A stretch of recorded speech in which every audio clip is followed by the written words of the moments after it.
صدري ويسر لي أمري واحلل عقدة من لساني يفقهوا قولي. Okey. Alhamdulillah nahmaduhu wa nasta'inuhu wa nastaghfiruh wa na'udzu billahi min syururi anfusina wa min sayyiati a'malina faman yahdihillahu fala mudhillalah wa may yudlil fala hadiyalah. Asyhadu an la ilaha illallah wahdahu la syarikalah wa asyhadu anna Muhammadan abduhu wa rasuluh. Allahumma salli wa sallim wa barik ala sayyidina Muhammad abdika wa nabiyyika wa rasulika an-nabiyil ummi wa ala alihi wa sahbihi ajma'in. Ya Rabbi salli ala nabiyyi musallima wa amidana min nurihi ya nur. Ya Rabbi salli ala nabiyyi musallima wa ja'al lana taufiqa dauman sahiba. Alhamdulillah, pada petang yang berbahagia ini kita bertemu lagi dalam daurah Arba'in Nawawiyah susunan Imam Nawawi rahmatullah alaih, yang mana pada minggu lepas agak ada gangguan dari segi talian kita, dan saya pun agak ralat pada minggu lepas tak dapat nak meneruskan kita punya daurah, dan harap hari ini okeylah insya-Allah. Dan saya pada minggu lepas sampai hadis yang ke-17, pertengahan hadis 17, saya ulang sekali lagi hadisnya. Qala an-Nawawi al-Imam al-Jalil An-Nawawi rahmatullah alaih an Abi Ya'la Shaddad bin Aus radhiyallahu anhu an Rasulillah sallallahu alaihi wasallam. Qala inna Allaha kataba al-ihsana ala kulli syai' fa idza qataltum fa ahsinul qitlah wa idza zabahtum fa ahsinudz dzibhah wal yuhidda ahadukum syafratahu wal yurih dzabihatahu rawahu Muslim. Diriwayatkan oleh Abu Ya'la Shaddad bin Aus radhiyallahu anhu daripada Rasulullah sallallahu alaihi wasallam bahawa baginda pernah bersabda, sesungguhnya Allah menulis, iaitu mewajibkan ihsan atas segala sesuatu. Jadi ihsan di sini merujuk kepada sifat belas ihsan, atau kasihan belas. Dia berbeza dengan istilah ihsan di dalam hadis Jibril sebelum ini yang telah kita bacakan. Hadis Jibril, al-ihsan an ta'budallah ka'annaka tarah wa illam takun tarah fa innahu yarak. Al-ihsan itu ialah kamu menyembah Allah seolah-olah engkau melihatnya, seolah kamu melihatnya, dan jika kamu tidak dapat melihatnya, sesungguhnya dia melihat kamu. Itu al-ihsan, yang mana ianya berkait dengan kerohanian, berkait dengan penyucian diri, tentang perjalanan mendekatkan diri kepada Allah Subhanahu wa taala, ataupun juga disebut sebagai ilmu tasawuf. Ilmu tasawuf, ilmu yang bertujuan untuk bagaimana cara kita mendekatkan diri kepada Allah Subhanahu wa taala seolah-olah kita menyembah Allah, itu kita melihatnya seolah-olah, ka'annaka tarahu, daripada ro'a, tarahu daripada ro'a. Ro'a ini melihat dengan mata kepala, tetapi tidak mungkin manusia dapat melihat Allah Subhanahu wa taala dengan mata kepala semasa di dunia. Dekat alam akhirat boleh, dekat alam akhirat nanti boleh.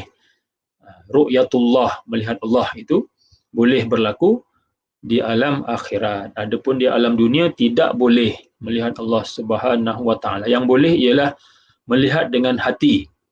Melihat dengan hati yang disebut oleh ulama tasawuf sebagai musyahadah. Musyahadah itu melihat dengan hati. Kalau ru'yah, melihat dengan mata kepala. Tapi ihsan ini walaupun disebut tarahu, itu ka'annaka tarahu, seolah-olah. Ka'annaka tarahu, seolah-olah kamu melihatnya. Menggunakan ru'yah, seolah-olah ru'yah, tapi bukan ru'yah. Jadi itu yang disebut oleh ulama tasawuf sebagai musyahadah. Baik, ini berbeza dengan istilah ihsan di sini yang merujuk kepada kasihan belas ataupun ihsan, belas ihsan. Baik, Apabila kamu mahu membunuh, maka elokkanlah pembunuhan itu. Itu yang saya sebut pada minggu lepas yang terputus itu. Maksud membunuh ini ialah umum. Umum maknanya sama ada kita nak menyembelih haiwan yang halal dimakan ataupun kita nak menyembelih bukan menyembelih, nak membunuh haiwan tertentu, haiwan tertentu untuk kita bunuh dia. Seperti mana Rasulullah sallallahu alaihi wasallam menyebut dalam hadis yang sahih, barang siapa yang memukul cicak, nak bunuh cicak ni, dia nak membunuh cicak dengan sekali pukulan, maka dia dapat sekian ganjaran pahalanya. Yang ada riwayat menyebut 100 ganjaran kebaikan. Sekali pukul mati dapat 100 kebaikan, ganjaran dia. Tapi kalau sekali pukul tak mati, 2 kali pukul baru mati, kurang sikit, tak sampai 100. Ini kurang sikit dia punya ganjaran kebaikan dia. Kalau kali kedua pukul tak mati, kali ketiga pukul baru mati, lagi kurang lagi. Dia punya ganjaran kebaikan tu lagi kurang lagi, dapat sikit lagi. Macam itulah. Maknanya kalau nak pukul tu biar mati terus. Maknanya itu yang dikatakan jika membunuh maka elokkanlah pembunuhan itu. Okay. Sama ada kita menyembelih haiwan yang halal dimakan, nanti di hujung ini nanti akan dia berkait dengan haiwan lah. Cuma yang saya sebut tadi tentang cicak, dan ada juga yang haiwan-haiwan yang tertentu yang disuruh kita untuk membunuhnya. Ini dalam hadis-hadis Nabi sallallahu alaihi wasallam. Kalau dalam berperang membunuh juga. Kita berperang jihad fi sabilillah, bukannya jihad ikut kepala otak kita sendiri, tapi jihad fi sabilillah yang memang benar-benar mengikut syarak, iaitu ada titah perintah daripada sultan, daripada pemerintah tertinggi, untuk berjihad fi sabilillah. Maka apabila membunuh, maka kalau boleh bunuh terus mati, tak boleh siksa, walaupun dia tu musuh tapi tak boleh siksa. Jadi ini maksud dia. Jadi hadis Nabi sallallahu alaihi wasallam ini, bila kita perhatikan ni, banyak hadis-hadis Nabi yang dia ringkas tapi maksudnya mendalam. Bila disyarah tu ada banyak hukum hakam yang berkait dengan hadis tersebut. Apabila kamu mahu menyembelih, maka elokkanlah penyembelihan itu. Ini khusus pula, maknanya nak bunuh binatang yang disembelih ni, yang halal dimakan ini, elokkanlah penyembelihan itu dan hendaklah kamu menajamkan mata pisau. Sama ada mata pisau ke, mata parang ke, pedang ke, tajam. Ini tajamkan, jangan biar tumpul macam tu je kita sembelih, siksa dia nak mati. Jadi bila dah tajam, cantik punya, dan hendaklah dia menyenangkan haiwan sembelihannya itu. Yurih wal yurih.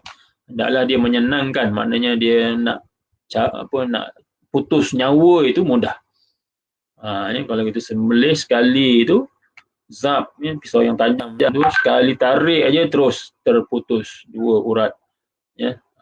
Jadi tak payah nak banyak-banyak kali. Okay. Jadi ihsan dalam hadis di atas bermaksud melakukan sesuatu dengan betul. Melakukan sesuatu dengan betul, menyempurnakannya dan memperelokkannya dengan sebaik-baiknya. Ini ihsan. Terutama dalam semua perkara yang disyariatkan. Bahkan dia boleh berkait dia bukan semata-mata belas ihsan saja, tapi dia berkait dengan umum lagi lah. Berkait dengan umum. Maknanya buat sesuatu itu dengan sebaik-baiknya. Macam al-ihsan tadi dalam hadis Jibril, kita buat ibadah itu dengan sebaik-baiknya. Jadi ini makna yang lebih umum lagi. Kemudian perlu ada sifat ihsan dalam pembunuhan yang disyariatkan, iaitu semasa jihad di jalan Allah dan juga semasa pelaksanaan hukum hudud. Hukum hudud pun ia juga maknanya yang berkait dengan untuk memutuskan nyawa ni. Hukum hudud ni maknanya kalau orang itu membunuh, maka dia hukumannya dihukum bunuh. Jadi nak hukum bunuh itu cari yang terbaik untuk dia putus nyawa dengan mudah. Ini bukannya dia cun lama nak mati. Bukannya dengan kerusi elektrik lama nak mati dia. Siksa dia nak mati. Wal'iyazbillah.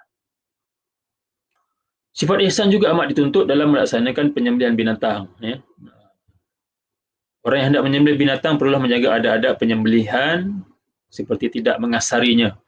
Tidak menggunakan pisau yang tumpul. Menyembunyikan pisau daripadanya melainkan ketika hendak menyembelih. Itu ada-adab lah, walaupun dia mungkin tidak ada adab ni. Bila kita bicara soal adab, tak mestinya ada hadis. Adab ni kadang-kadang dia berkait dengan adat budaya, logik akal, kefahaman yang betul-betul betul-betul kita punya kefahaman itu diberikan, diilhamkan oleh Allah Subhanahu Wa Taala. Jadi kadang-kadang adab ini dia umum. Tak sebenarnya ada hadis. Ini sepertilah menyembunyikan pisau daripada binatang yang hendak disembelih. Sebab kalau kita tunjukkan pisau, dia dah takut, dah kecut juga. Dia dah kecut. Jadi kalau boleh jangan sampai dia rasa kecut perut, takut. Sampai dia mengamuk. Bila dah takut tu dia mengamuk. Yang binatang mengamuk sebab dia takut lah. Kebanyakan binatang ni dia mengamuk sebab dia takut.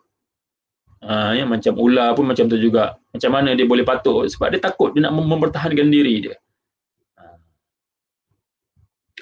Kemudian menghadapkannya ke arah kiblat. Ada adab dia. Membaca basmalah, memastikannya mati dengan sempurna, tidak menyembelihnya di hadapan binatang lain. Ini ada adab lah. Maknanya kalau tak diikut pun taklah jadi haram. Taklah, tak boleh ni, ustaz ni haram. Bukan haram. Dia adab-adab. Jadi kalau diikuti itu lebih baik. Maknanya kalau tak ikut, tak ada adab lah. Dia punya mafhum mukhalafah sebaliknya. Ikut maknanya ikut adab. Tak ikut adab. Dia tu beradab. Maknanya kalau orang kata biadab tu kasar pula. Kasar pula. Tapi dengan binatang ni pun kita kena beradab juga. Bukan dengan manusia sahaja. Bahkan dengan semua makhluk hidup. Kena beradab.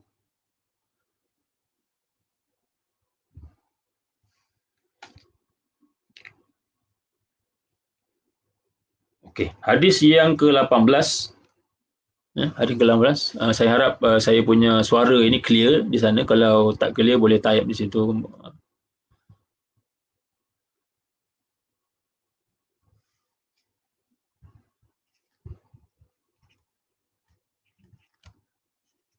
Okey, hadis yang ke-18 an Abi Dzarrin Jundab ibni Junadata wa Abi Abdurrahman Muadz bin Jabal radhiyallahu anhuma an Rasulillah sallallahu alaihi wasallam qala ittaqillaha haitsuma kunt wa atbi'is sayyi'atal hasanata tamhuha wa khaliqin nas bi khuluqin hasan. Rawahu Tirmizi wa qala hadisun hasan wa fi ba'din nusakh hasanun sahih. Daripada Abu Dzar Jundub bin Junadah. Ini sahabat yang biasa kita panggil Abu Dzar sahaja, dia punya sebutan nama popularnya Abu Dzar radhiyallahu anhu. Nama dia Jundab bin Junadah. Dan satu lagi sahabat yang meriwayatkan hadis ini Abu Abdurrahman Muadz bin Jabal. Muadz bin Jabal, yang mana Muadz ini di antara sahabat Nabi yang rapat dengan Nabi, yang dipercayai oleh baginda, sehingga baginda memberi kepercayaan kepada beliau ini untuk berdakwah ke Yaman. Ada banyak hadis yang diriwayatkan oleh Muadz, antaranya daripada Rasulullah sallallahu alaihi wasallam bahawa baginda bersabda, bertakwalah engkau kepada Allah walaupun di mana engkau berada. Ini hadis yang sangat-sangat besar untuk kita jadikan sebagai kita punya slogan atau moto dalam kehidupan kita. Ini juga saya peringatkan diri saya sendirilah, supaya kita ingat hadis Nabi, ittaqillah haitsuma kunt, bertakwalah engkau kepada Allah walaupun di mana engkau berada. Maknanya kalau di mana saja ni, di rumah, di tempat belajar, di tempat kerja, di dalam kenderaan, ya, di pasar raya, di di mana-mana saja, ya. Di dalam tandas sekalipun. Ya, bertakwalah engkau kepada Allah. Maknanya sentiasa memerhatikan, ya, adakah tindak tanduk kita itu diredai oleh Allah Subhanahu Wa Taala. Dan iringilah kejahatan dengan kebaikan. Ya, kejahatan itu diiringi dengan kebaikan. Maksudnya kalau terbuat jahat, bukannya suruh buat jahat ni, ya. Kalau terbuat jahat, maknanya buat sesuatu yang menyalahi syarak, ya, sesuatu yang tidak disukai oleh Allah Subhanahu Wa Taala, ya. Jadi kita melanggar perkara-perkara seperti ini, maka dengan segeralah cepat-cepat untuk kita melakukan kebaikan. Kebaikan ni banyaklah untuk kita. Yang mula-mula istighfarlah, astaghfirullahalazim, la ilaha illallah, kita ucap la ilaha illallah, itu adalah kebaikan. Ini kebaikan. Maknanya banyaklah umum, sama ada bersedekah dan seumpamanya lah, yang buat perkara-perkara yang baik, yang secaya ia akan menghapuskan kejahatan tersebut. Ini dihapuskan kejahatan tersebut, ya, dengan izin Allah Subhanahu Wa Taala. Jadi maknanya sama ada dihapuskan ini, sama ada di dunia ataupun di akhirat. Ini tak disebut dekat dalam hadis ini. Dia hanya kata akan dihapuskan kejahatan tersebut. Ya. Cuma yang kita faham akan dihapuskan di akhirat lah. Ya, sebabnya di dunia ini amalan baik dengan buruk ini sentiasa dicatat oleh malaikat yang berada bersama kita sentiasa. Ya. Raqib dengan atid. Ya, Raqib dan atid yang biasa bersama dengan kita mencatat amal baik dan buruk kita. Jadi catatan itu dia macam kita chat dekat media sosial kan, kita tulis apa benda, ha pun kita tulis ha, o pun kita tulis o, huruf o.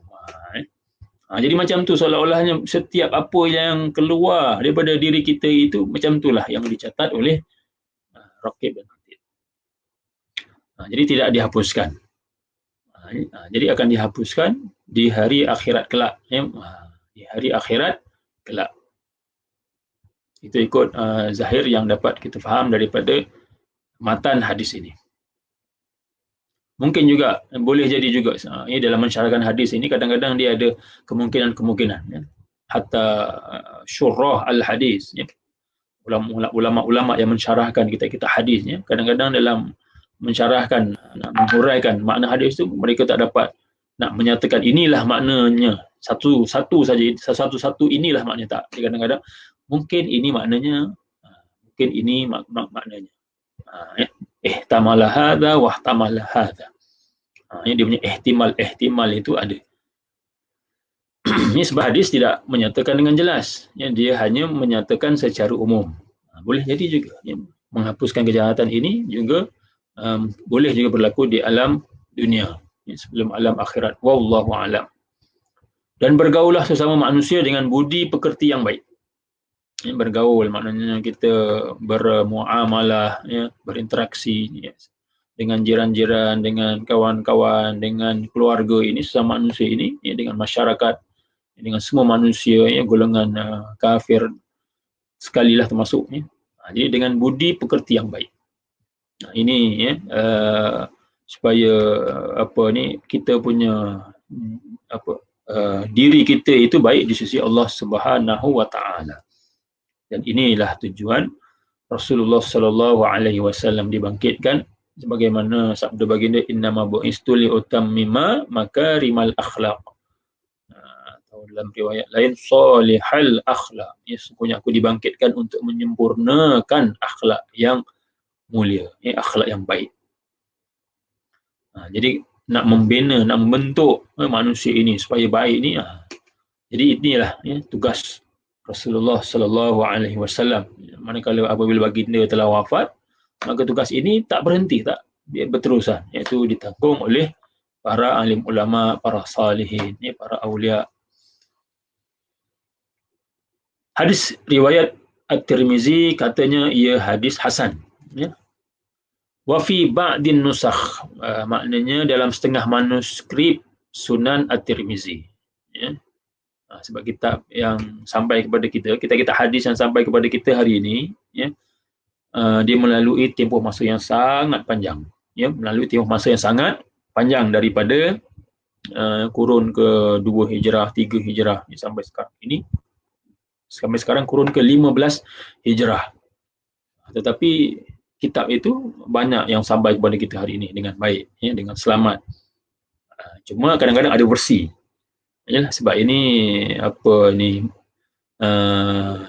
kerja manusia, ya. Jadi sudah tentulah tidak lari daripada salah silap ataupun ada perbezaan. Tak semestinya salah silap, tapi ada perbezaan. Tak tahu mana salah mana silap, ya. Jadi ada khusus untuk Sunan Tirmizi ini ada versi, ada beberapa versi lah. Tapi perbezaan ini hanya dari segi nak menyatakan nilai hadis. Ya, kalau di sini hanya dari segi nak menyatakan nilai hadis. Maknanya dalam satu versi manuskrip Sunan Tirmizi kata hadis hasan. Tapi dalam manuskrip lain, ya, Sunan Tirmizi juga ada perkataan sahih. Ya, hasan sahih. Dalam setengah manuskrip disebut hadis hasan sahih. Ialah sebab yang salin ini, macam mana kitab ini boleh sampai kepada kita sebab dia disalin, ya, oleh seorang demi seorang itu disalin, ya, disalin sampai sekarang. Biasanya setengah-setengah kitab yang dicetak pada hari ini, ya, seboleh-bolehnya penerbit, penyelenggara ataupun pencetak itu, ya, dia nak cari manuskrip yang paling lama, ya, aqdam nuskhah, kitab manuskrip yang paling lama tarikh dia. Kalau nak cari kitab yang ada tulisan Imam Tirmizi sendiri memang tak ada lah, memang dah tak wujud.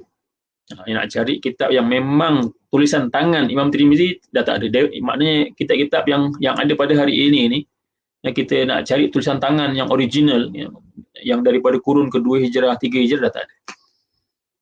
Ya. Macam termasuklah Sahih Bukhari. Sahih Bukhari pun nak cari tulisan tangan Imam Bukhari sendiri dah tak ada dah, ya. Tapi seboleh-bolehnya cari manuskrip yang paling lama sekali. Maknanya kalau dalam sekitar 400 Hijrah, itu kira lama lah. 400 Hijrah, 500 Hijrah, itu di antara tarikh-tarikh manuskrip yang lama. Jadi kalau tarikh manuskrip tu baru 100 tahun lepas, 200 tahun lepas contohnya, 300 tahun lepas, itu tak lama. Itu masih dikira baru, ya. Sebab dia dah ke belakang, ya, sudah ke belakang. Baik, ini maknanya kitab-kitab dulu disalin, ya, disalin. Sebab percetakan yang kita lihat sekarang ini baru je wujud dalam abad kebelakangan ini saja, ya. 1 abad kebelakangan, 100 tahun ke belakang saja. Bila munculnya mesin cetak ini, barulah kitab itu boleh dicetak beribu-ribu naskah. Dulu tak ada, dulu hanya disalin tangan sahaja.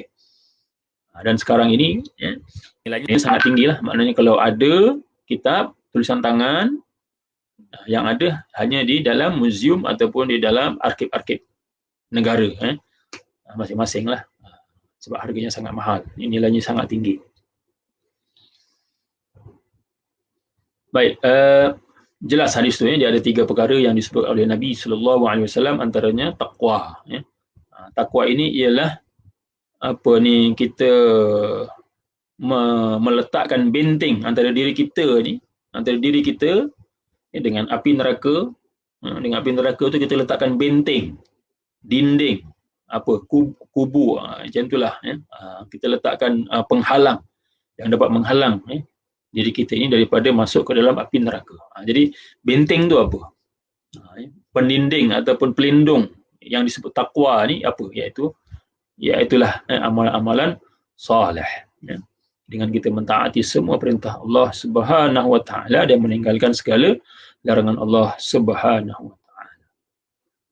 Itulah takwa. Maknanya kita mempersiapkan benteng diri kita itu, ya, untuk berlindung daripada api neraka. Hadis yang ke-19, satu hadis yang agak panjang. عن أبي العباس عبد الله بن عباس رضي الله عنهما قال كنت خلف رسول الله صلى الله عليه وسلم يوما فقال يا غلام إني أعلمك كلمات احفظ الله يحفظك احفظ الله تجده تجاهك إذا سألت فاسأل الله وإذا استعنت فاستعن بالله واعلم أن الأمة لو اجتمعت على أن ينفعوك بشيء لم ينفعوك إلا بشيء قد كتبه الله لك وإن اجتمعوا على أن يضروك بشيء لم يضروك إلا بشيء قد كتبه الله عليك رفعت الأقلام وجفت الصحف رواه الترمذي وقال حديث حسن صحيح. Ada lagi. Wa fi riwayati ghairi Tirmidzi ihfazillah tajidhu amamak ta'arraf ila Allah fi ar-rakha'i ya'rifuka fi ash-shiddah wa'lam anna ma akhta'aka lam yakun liyusibak wa ma asabaka lam yakun liyukhti'ak wa'lam anna an-nasra ma'as sabr wa anna al-faraja ma'al karb wa anna ma'al usri yusra. Daripada Abul Abbas Abdullah bin Abbas radhiyallahu anhu huma radhiyallahu anhuma berkata, aku pernah duduk di belakang Nabi sallallahu alaihi wasallam. Maksudnya dia membonceng Nabi di atas kenderaan. Sebab itu dia duduk kat belakang. Dia membonceng sama ada unta ataupun kuda. Biasanya unta lah, unta. Jadi sebab itu dia duduk di belakang Nabi sallallahu alaihi wasallam. Kenapa dia dapat naik bersama dengan Nabi? Itu menunjukkan sayangnya Nabi dengan dia, kemuliaan dia di sisi Nabi sallallahu alaihi wasallam. Ibnu Abbas ini juga terkenal sebagai habrul ummah. Habr al-ummah. Habr ini ialah tinta, kerana luasnya ilmu beliau itu dianggap disebut sebagai tinta, maknanya yang menulis ilmu dengan banyak, melaut dia punya luas dia, dipanggil habrul ummah, tinta umat ini, ataupun bahrul ummah. Habru ataupun ditebalikkan itu jadi bahar. Bahar ini laut, lautan umat, maknanya lautan ilmu dia melaut luas lah. Ibnu Abbas radhiyallahu anhu. Sebab dia sentiasa bersama dengan Nabi, sebab itu dia dekat duduk dengan Nabi ni. Lalu baginda bersabda kepadaku, wahai anakku, ya gulam, wahai anak, sorry, dia tak ada ku. Ya gulam, wahai anak. Gulamnya atau budak kecil lah. Sesungguhnya aku mahu ajarkan engkau beberapa kalimah, peliharalah Allah, nescaya Allah akan memelihara.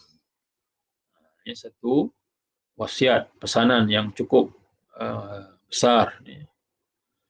Peliharalah Allah, nescaya Allah akan memelihara. Jadi kita kena pelihara Allah. Bagaimana? Iaitu dengan kita mentaati perintah-perintah Allah. Itu maksud dia. Maksud memelihara Allah itu ialah kita pelihara perintah-perintah Allah Ta'ala itu. Kita laksanakan. Manakala larangan Allah Ta'ala kita jauhi. Itu maksud peliharalah Allah. Jadi dengan cara itu barulah Allah akan memelihara. Jadi kalau kita tak buat begini, Allah Ta'ala tak akan pelihara kita. Maknanya diri kita ini terdedah dah. Sudah terdedah. Bila kita tidak mengikut perintah Allah, ini maknanya diri kita sudah terdedah daripada pemeliharaan Allah. Jadi sebab itu orang yang kadang-kadang kita tengok tak buat dosa, wara', orang yang saleh ini, dia bukan maksum tapi mahfuz. Dalilnya hadis inilah. Ini dalilnya hadis ini. Sebab yang maksum itu ialah para nabi. Yang maksum hanya para rasul dan nabi. Yang maksum terpelihara daripada dosa-dosa. Tapi kalau ada orang yang selain nabi dan rasul, selain nabi dan rasul, mereka tidak maksum. Maknanya boleh melakukan dosa-dosa.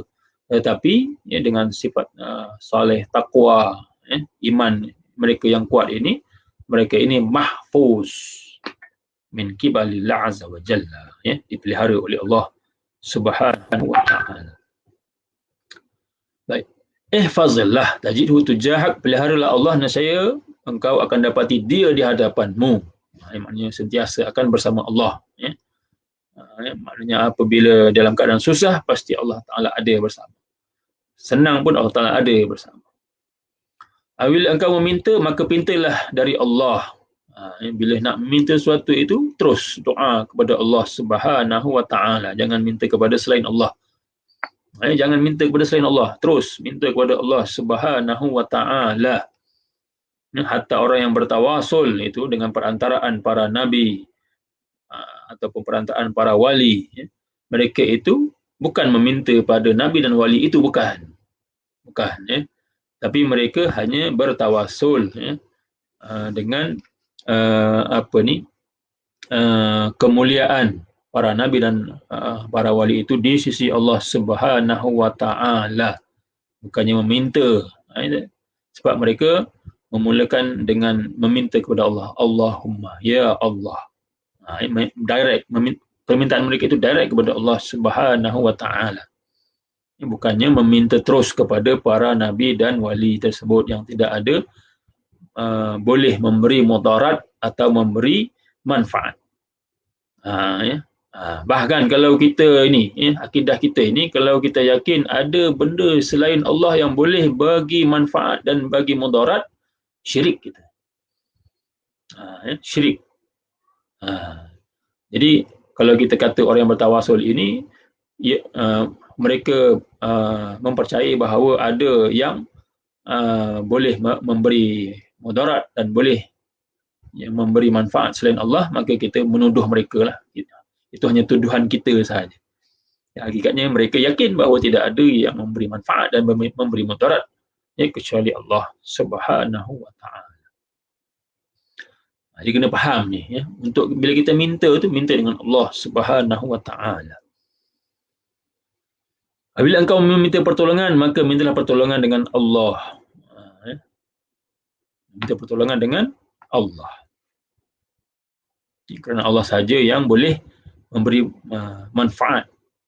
Ketahuilah bahawa kalau umat ini berkumpul untuk memberikan sesuatu manfaat kepadamu, mereka tidak akan mampu memberikanmu manfaat sedikit pun. Seluruh umat, jin dan manusia ini, kalau berhimpun mereka semua ini untuk memberi manfaat sedikit kepada kamu, tapi kalau Allah Ta'ala tak izinkan, tak akan mampu, tak akan mampu memberikan manfaat kepadamu kecuali dengan sesuatu perkara yang memang Allah Ta'ala telah tentukan untukmu, hanya dengan izin Allah SWT sahaja. Sekiranya mereka berkumpul untuk memberikan mudarat kepada kamu, sebaliknya mereka ni, jin manusia semua ni berkumpul sepakat untuk memberi satu mudarat kepada kamu, nescaya mereka tidak akan mampu memberi mudarat kepada kamu kecuali dengan satu perkara yang memang Allah Ta'ala tentukannya untukmu. Maknanya yakin. Kita yakin hanya Allah Ta'ala saja yang mampu memberi mudarat, tidak ada yang lain. Jadi ini dari segi kepercayaan, akidah yang perlu ditanamkan dalam jiwa kita. Tetapi dia tidak boleh dicampur aduk dengan kita punya ikhtiar, usaha kita. Ikhtiar, usaha kita, maknanya kita disuruh berikhtiar, berusaha, bukannya bertawakal bulat-bulat tanpa berikhtiar dan berusaha dahulu. Tapi kita ini disuruh supaya kita berusaha dan berikhtiar dahulu. Maknanya kalau sakit itu, memanglah kita meminta sembuh daripada Allah Subhanahu Wa Ta'ala, tapi bukannya kita bertawakal bulat-bulat macam tu. Allah Ta'ala nak bagi sembuh lah. Allah Ta'ala bagi, tapi tak bagi, taklah. Langsung, tak ikhtiar, tak ambil ubat, tak jumpa doktor dan sebagainya. Dia serah bulat-bulat macam tu. Ini bukan yang diajar oleh Nabi SAW. Ini ialah dari segi untuk menanam akidah. Untuk menanam akidah dalam jiwa kita ini. Tidak ada yang memberi manfaat dan mudarat kecuali Allah Subhanahu Wa Ta'ala. Tetapi bukan bermakna kita menolak usaha dan ikhtiar. Bukan bermakna kita menolak usaha dan ikhtiar. Termasuklah isu tawasul tadi yang saya sebut tadi, itu termasuk dalam bab usaha dan ikhtiar.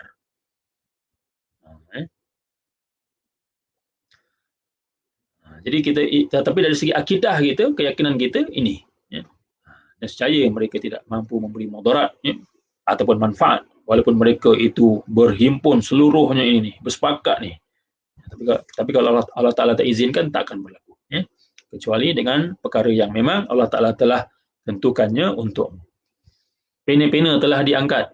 Sebab apa? Sebab pena-pena maknanya kolam itu, tulisan takdir di lauh mahfuz. Ya, takdir di lauh mahfuz itu, ia telah diangkat, dah lama ditulis dah oleh Allah Subhanahu Wa Ta'ala. Dan lembaran-lembaran telah kering. Maknanya dakwatnya telah kering. Dan tak boleh nak dipadam dah. Tidak boleh nak dipadamkan. Ini adalah keyakinan kita, akidah kita, kepercayaan kita kepada Allah Subhanahu Wa Ta'ala. Tidak ada makhluk yang benar-benar boleh mengetahui apa yang telah ditakdirkan oleh Allah Subhanahu Wa Ta'ala. Melainkan siapa yang diizinkan oleh Allah Ta'ala sahaja. Tidak ada makhluk yang tahu tentang takdir yang telah ditentukan oleh Allah Ta'ala ini kecuali yang telah diizinkan oleh Allah Subhanahu Wa Ta'ala sahaja. Jadi kita janganlah menjadi seperti golongan Qadariyah. Golongan Qadariyah yang menolak takdir ini. Dia kata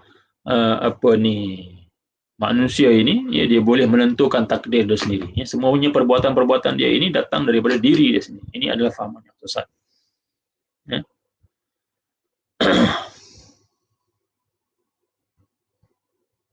Hadis riwayat Imam At-Tirmizi, beliau berkata ia adalah hadis hasan sahih. Hadis hasan sahih. Dalam riwayat selain At-Tirmizi ada riwayat lain.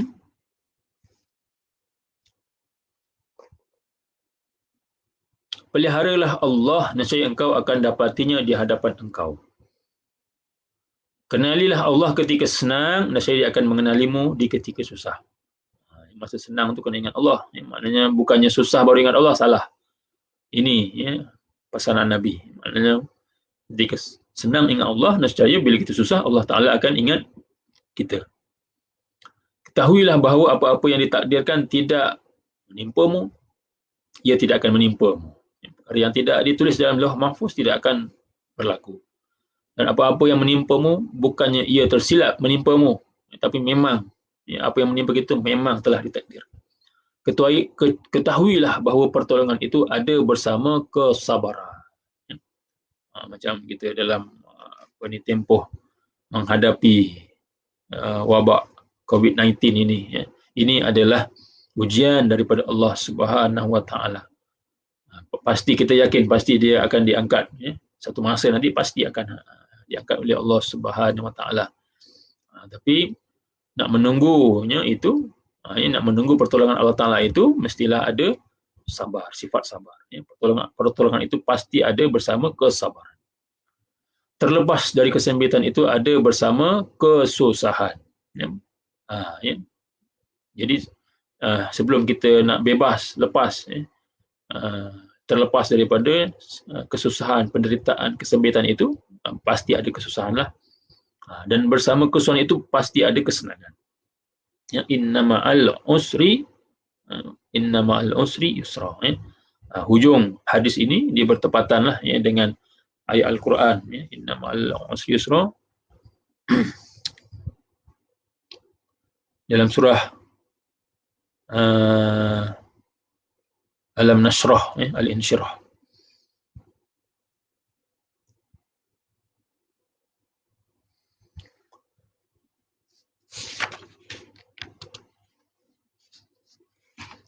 Seterusnya hadis yang ke-20. Hadis kedua, an Ibni Mas'udin Uqbah bin Amr al-Ansari al-Badri radhiyallahu anhu qala Rasulullah sallallahu alaihi wasallam inna mimma adraka an-nasu min kalamin nubuwatil ula idza lam tastahi fasna' ma syi't. Rawahul Bukhari. Daripada Abu Mas'ud Uqbah bin Amr al-Ansari al-Badri radhiyallahu anhu, beliau berkata, seorang sahabat yang bernama Uqbah bin Amr Al-Ansari Al-Badri. Al-Badri nisbah kerana dia menyertai perang Badar. Menyertai perang Badar.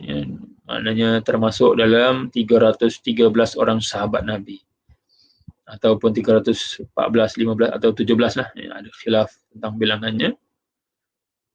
Dan mereka ini adalah yang terbaik sekali di kalangan para sahabat. Disebut Ashab Badr. Beliau ni adalah salah seorang, Uqbah bin Amr. Katanya, Rasulullah SAW telah bersabda, sesungguhnya antara kata-kata ungkapan kenabian terdahulu yang dapat diketahui dan dipetik oleh manusia, maknanya antara pesan-pesan, wasiat-wasiat Nabi-Nabi dulu, yang masih lagi orang sebarkan, orang sebut-sebut. Jika engkau tidak malu, maka lakukanlah apa saja yang engkau mahu.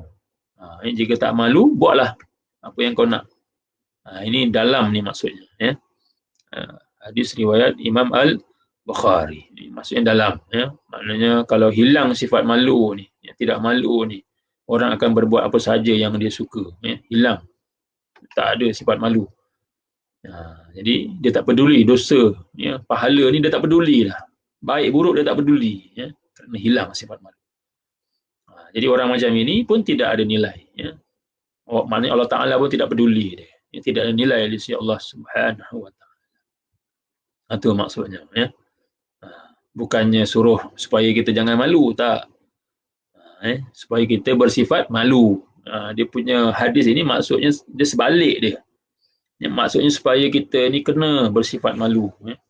Malu dengan Allah Subhanahu Wa Ta'ala, malu dengan manusia, malu dengan diri sendiri. Jadi kalau ada sifat malu pada diri ini, maka kita akan dapat menjaga diri kita daripada melakukan perkara-perkara yang menyebabkan kita akan malu. Bila kita ada sifat malu, pastilah kita akan menjaga, membenting diri kita ini dari melakukan perkara-perkara yang boleh menyebabkan kita memalukan diri sendiri. Bukan saja di dunia, bahkan di akhirat nanti, memalukan diri sendiri di akhirat lagi berat lagi. Dia punya kesan dia. Sebab itu Rasulullah SAW menyebut al-haya'u minal iman. Malu itu sebahagian daripada iman. Hadis 21, ini dah masuk pertengahan. Kita ada 42 hadis dalam kitab Arba'in Nawawiyah. Jadi hadis yang 21 ni kira dah masuk tengah lah.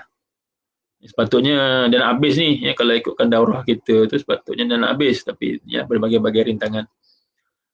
Baik. An Abi Amrin wakil Abi Amrah Sufyan bin Abdullah As-Thaqafi radhiyallahu anhu qala qultu ya Rasulullah qul li fil Islam qawlan la as'alu anhu ahadan ghairak qala qul amantu billahi thumma istaqim rawahu Muslim. Daripada Abu Amr, daripada Abu Amr atau digelar juga Abu Amrah, maknanya ada dua kunyah, nama panggilan dia ada dua. Satu Abu Amr, dia punya ejaan dia Amru tetapi dia baca Amr, sebab memang begitu, dia punya kaedah untuk Amr ni, atau digelar juga Abu Amrah. Amrah dua kunyah. Nama sebenar Sufyan bin Abdullah radhiyallahu anhu As-Thaqafi. Dalam terjemahan ini tertinggal As-Thaqafi radhiyallahu anhu. Beliau berkata, aku berkata, wahai Rasulullah, ajarkan untukku dalam Islam suatu ucapan yang aku tidak perlu lagi bertanya kepada orang lain selainmu. Jadi nak satu benda yang dia boleh pegang, betul-betul dia boleh pegang lah. Dia nak dengar daripada mulut Rasulullah SAW sesuatu ucapan yang aku tidak perlu lagi bertanya kepada orang lain selain. Maka baginda bersabda, ucapkanlah, aku beriman kepada Allah, amantu billah. Dia minta satu ucapan yang dia boleh pegang, menjadikan pedoman, panduan dalam hidup dia. Qul amantu billah. Katakanlah aku beriman kepada Allah. Ini pun sejenis talqin. Ya, bila Nabi kata kul ini, maknanya Nabi talqinkan dia, bacakanlah, ya, sebutlah, ya, ucaplah amantu billah. Jadi kita pun kena ikut ni, amantu billah, kita kena ucap ni, amantu billah. Sumastaqim, kemudian adalah engkau beristiqamah. Ya, adalah engkau beristiqamah di atas jalan Islam. Ya, di atas jalan Islam yang dibawakan oleh Rasulullah sallallahu alaihi wasallam, ya. Berpandukan kepada Al-Quran dan juga As-Sunnah. Hendaklah kita beristiqamah di atas jalan itu, ya. Yang mana orang yang beristiqamah ini, ya, mereka inilah nantinya golongan yang akan selamat, ya. Yang disebut oleh Nabi SAW, golongan selamat itu nanti ialah ma ana alaihi wa ashabi, iaitu orang yang mengikut jalan, orang yang mengikut jalan orang yang mengikut jalan aku dan para sahabatku, ya, orang yang mengikut jalanku dan para sahabatku, ataupun orang yang mengikut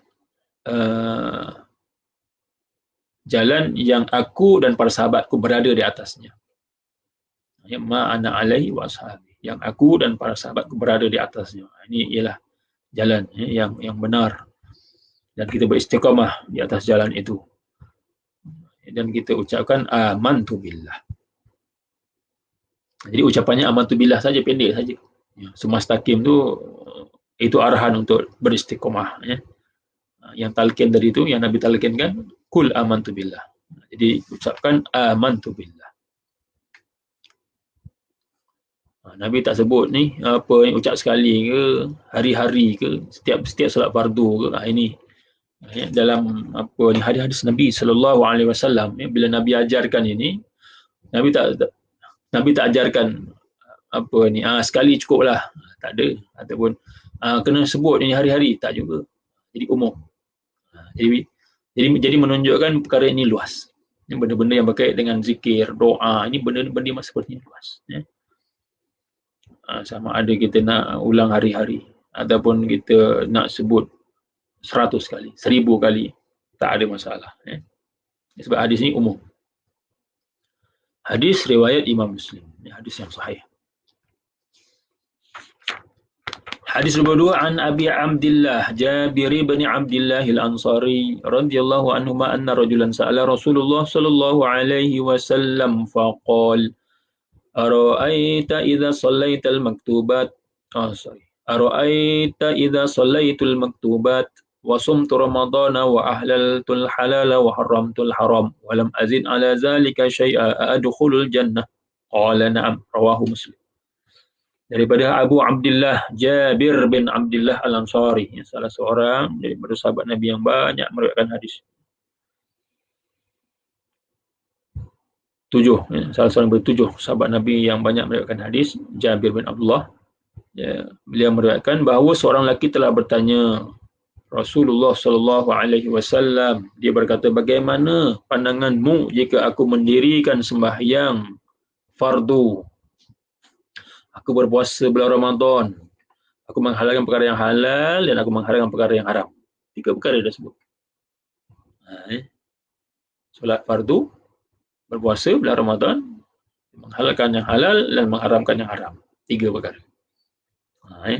Dia tak sebut mana apa ni rukun haji, zakat dia tak sebut, rukun haji, zakat dan juga syahadah dia tak sebut, Jadi perkara itu sama ada ianya macam apa zakat dengan haji itu mungkin belum difardukan ataupun dia dah termasuk dalam aku menghalalkan perkara yang halal dan aku mengharamkan perkara yang haram. Maknanya menghalalkan perkara yang halal itu maknanya apa sahaja yang disyariatkan itu maknanya aku mengiyakan, memperakukan, aku ikut dia. Itu mungkin dah termasuk di situ. Okey.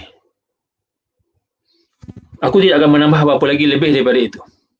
Jadi maknanya dia perkara-perkara yang fardu sajalah, perkara-perkara yang utama, yang rukun saja ni maksud dia.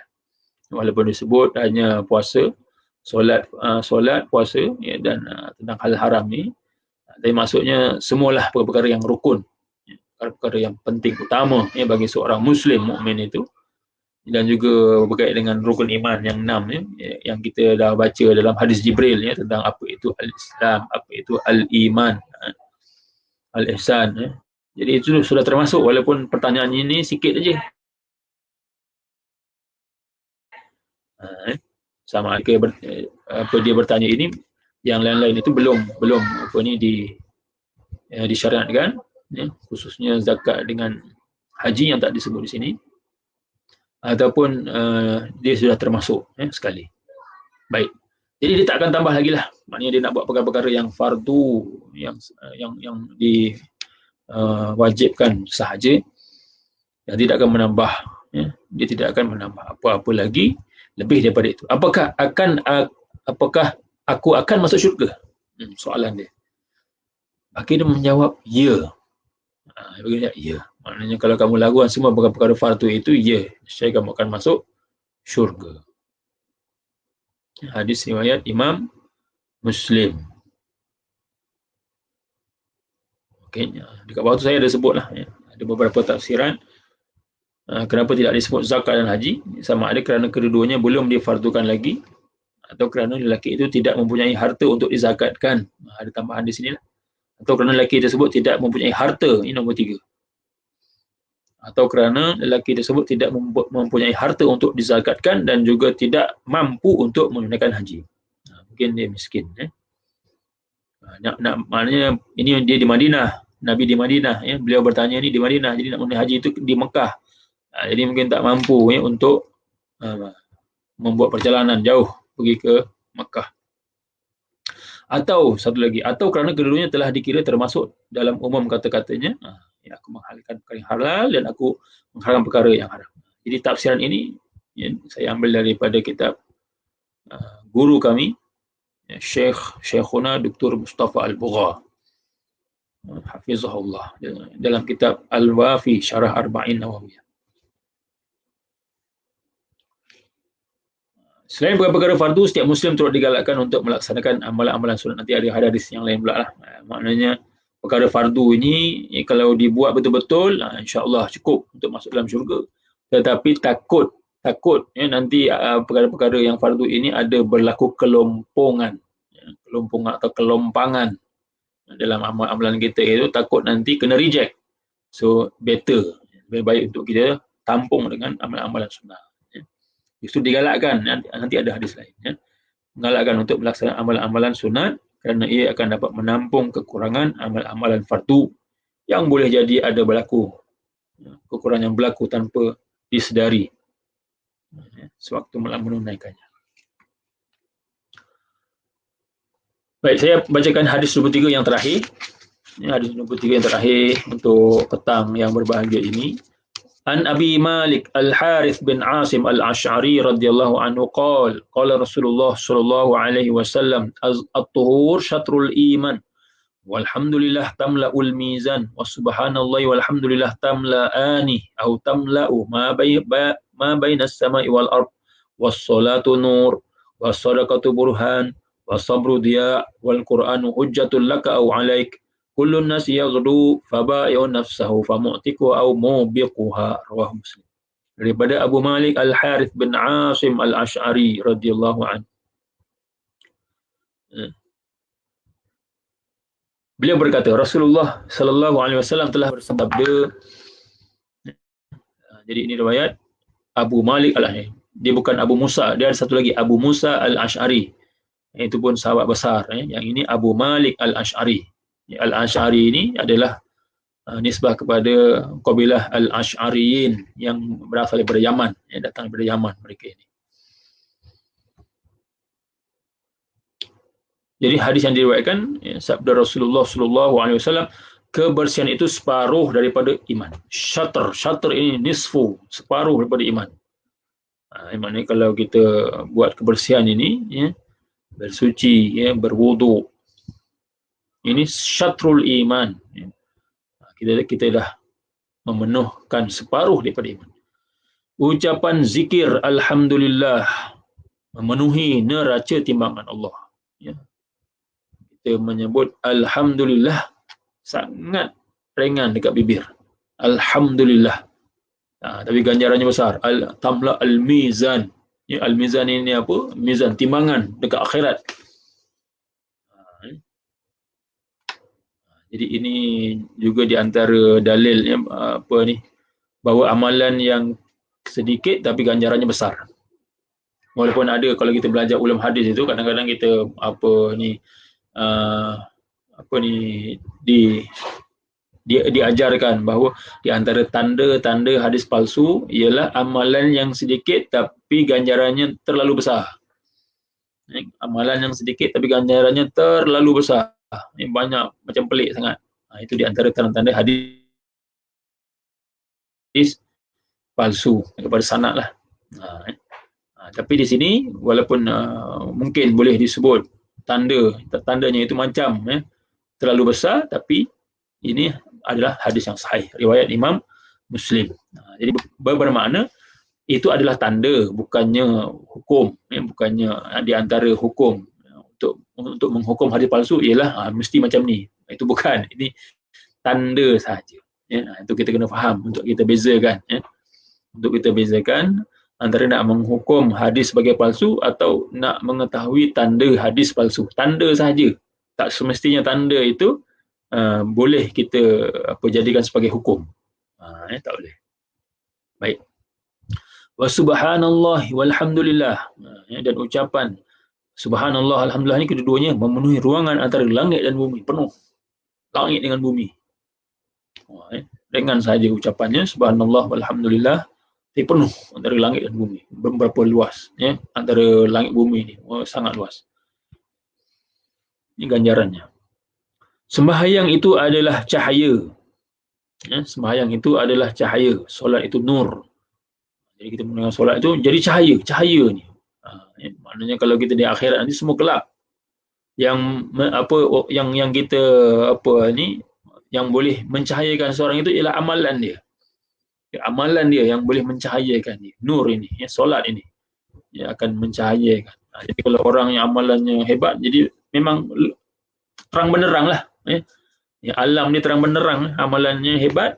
Jadi dia punya alam dekat akhirat nanti terang benderang.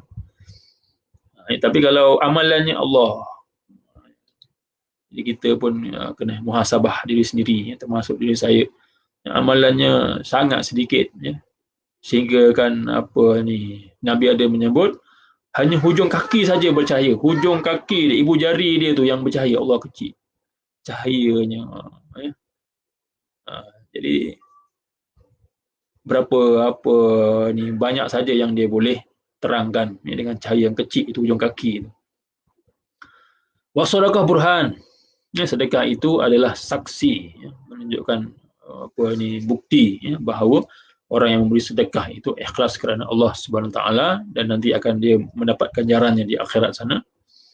Sabar itu adalah sinaran. Dia ni cahaya juga, tapi saya di sini diterjemahkan sinar. Maknanya kalau cahaya, sinar ni nampak macam kuat lagi. Dia berbeza. Nur dengan dia ni dua-dua cahaya, tapi dia lagi kuat. Sabar itu adalah sinar. Al-Quran itu adalah hujah bagimu atau hujah ke atasmu. Apa maksudnya? Hujah bagimu ialah dia mempertahankan diri kita. Apabila kita di dunia ini membaca Al-Quran, mengamalkan Al-Quran, mentadabbur Al-Quran, jadi dia akan menjadi hujah bagi diri kita, yang membela, mempertahankan diri kita. Tapi kalau kita tidak membaca Al-Quran, tidak beramal dengan Al-Quran, tidak mentadabbur Al-Quran, meninggalkan Al-Quran langsung, dia akan menjadi hujah ke atas kita. Maknanya dia akan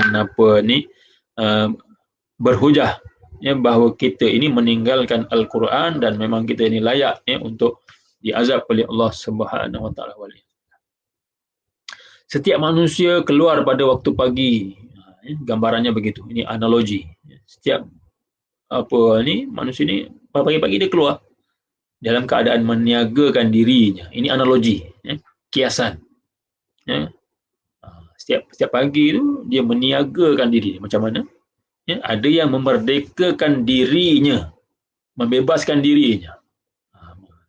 Dan ada pula yang mencelakakan dirinya, membinasakan dirinya. Ini adalah kiasan, majazi. yang menunjukkan bahawa dia meniagakan diri dia itu maknanya dia